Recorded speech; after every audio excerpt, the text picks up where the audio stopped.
Well, that sign might not be good. Road closed. Hopefully it's closed and then there's a trail past it.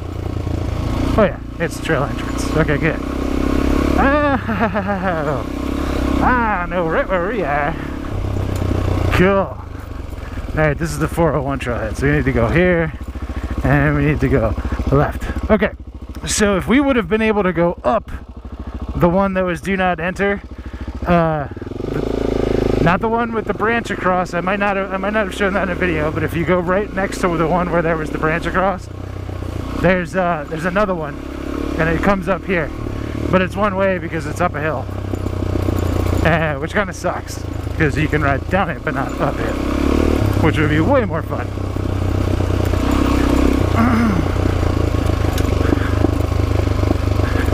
You guys are definitely running, right? Yeah, you guys are definitely running. Did I say what's happening, guys? I'm losing my mind slowly but surely. Mind gone.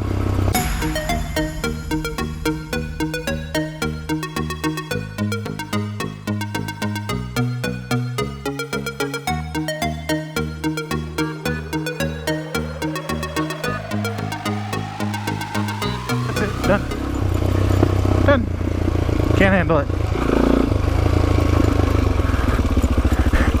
So I got a funny story for you guys. So some of you my earlier subscribers know that I'm an IT guy and I'm a big PC gaming nerd. Play Call of Duty and The Witcher and things like that. And really have enjoyed that my entire life, like even before I got into riding. Oh, Xena here. But along with being a high-end PC gaming person is building rigs. And I've been building rigs for a long time, and I always like to have the best of the best. At least, sometimes one generation behind, because, you know, buying $2,000 graphics cards every 6 months is pretty expensive. So anyway, I am currently, was currently running SLI GTX 1080s. So, for those of you that don't know what those are, they're big old honking, power-hungry graphics cards. They're not your everyday workstation graphics card. They're basically like, I don't know, just to put it into extremely layman's terms, like probably 3 Xbox Ones worth of graphics compute in each one. So like 6 Xbox Ones. That's, you know, obviously that isn't way over generalization and a guess, but probably close. So what I do is when I'm getting ready to upgrade is I will I've always run SLI, so that's 2 graphics cards at the same time. But what I do is when I'm ready to upgrade is I will sell off one of the cards a little bit early before the generation that I want to buy comes out, so that its value is still high. Then I still have one card to play with, which is fine, usually. A lot of games don't support SLI anymore, which they're really not doing. It's funny, Mr. Michael crashed really hard right here. I think right up on that berm. But, so yeah, I sell one when the value's still pretty high, then I have one to play with. Then I'll sell the other for a little bit less a little later once I buy the new, whatever new card I'm gonna ride, whatever new card I'm gonna use. So anyway, we've come up on the portion where I sell the first GTX 1080 because I skipped the 20 series and I'm gonna buy the 30 series or whatever they decide to call it.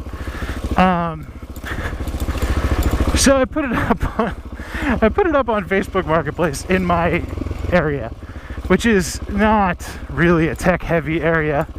I live kind of in the middle of nowhere, so like you're gonna sell a Stihl chainsaw way faster than you're gonna sell a GTX 1080, and that's just the way it is. And that's perfectly fine, I know that, but if you leave it up long enough, people start searching from Pittsburgh and they'll come get it. I sold all 8 of my GTX 1060s that I was using for Ethereum mining the same way, for the same price, using the same ad, and most of them came up from Pittsburgh and met me off of 80 and bought them, and there was no complaints. So anyway, the GTX 1080 in question had a fan go bad, and this is kind of what prompted me to sell. Was the fan bearings went, which is normal. That's a wearable part and to be expected after, you know, hell, I've had the thing since 2016 and run the fans on full all the time to keep it nice and cool. God, I'm creeping. So I replaced the fan, test the thing. It's fine. Everything's working great the way it should. I had it BIOS overclocked, so the guy, you know, the next owner wouldn't need to mess with any software.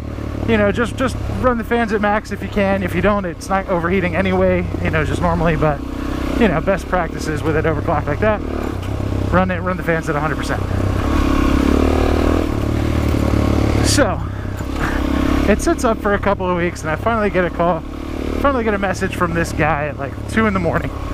He's like, hey, 1080 still available? I'm like, yeah. It's like 2 in the morning, of course. I'm playing Call of Duty because I'm a night owl. I say, yeah, it's available. And he's like, all right, I'll get with you tomorrow and we'll figure it out. And this was a Friday night, I believe. So he was going to meet up with me on Saturday. So I said, okay, just let me know and we'll figure it out. So the next afternoon comes around and I message the guy, you know, it's like noon. I'm like, hey man, do you still want to come get this card? You know, I can meet you or whatever. And he starts with the normal Facebook marketplace BS. Oh, I gotta wait for my girl to come watch my niece so I can go. All right, so message me when you're ready. So 3 o'clock comes around and I message the guy. I'm like, dude, what's going on? You know, I got stuff to do. I'm not gonna sit around waiting. Oh yeah, man, I'm still waiting on my girl. 5 o'clock comes around. All right, I just got to run up to Best Buy and return this, whatever, some AMD card that he apparently bought and sucked, and he wanted to return it and replace it with the 1080. Way too low over here. See this fella? What are you doing?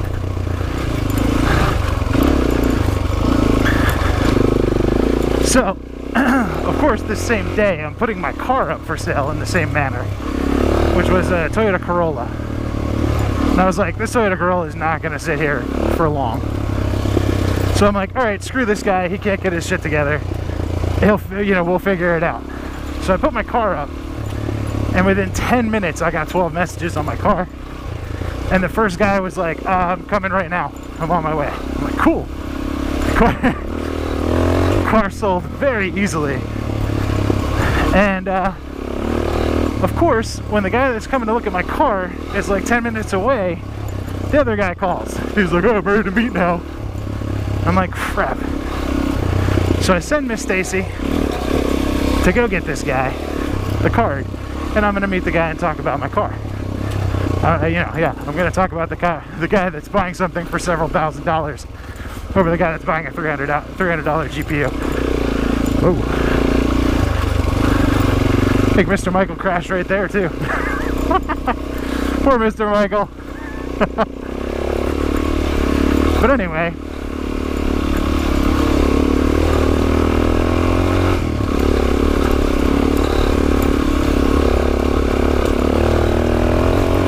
if I shut up a little bit, I can ride faster.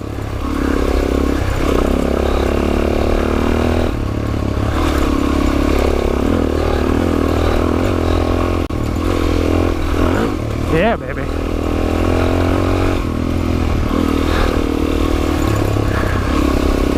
So Stacy goes and meets the guy, and no problems. She's like, he was really weird. And I was like, what do you mean? She said he was really nerdy looking, but he had like all kinds of tattoos. Like, he looked like a gang member, but he was dressed really nicely. And I was like, what? She was like, yeah, like I could not get a read on the guy whatsoever. She's like, it was weird. She's like, he was real nerdy and he was all about this card. She's like, so whatever, you bought it, no problem, here's your money. I'm like, so sweet. Case closed, right? No worries. Card sold, car sold, CDS fellers into money. Oh, but give it an hour. An hour later, I get a text from this guy. Hey man, this card won't fit in my mini ITX case. And I'm like, wait, what? You bought a GTX 1080, the top of the line, fastest graphics processor you could get in 2016, and you're trying to cram it into a mini ITX case. For those that don't know, mini ITX cases are like the size of a shoebox. They're what you build. What we call an HTPC out of, like your home theater PC. They need very little compute, not very little heat. They don't need to dissipate a whole lot of heat.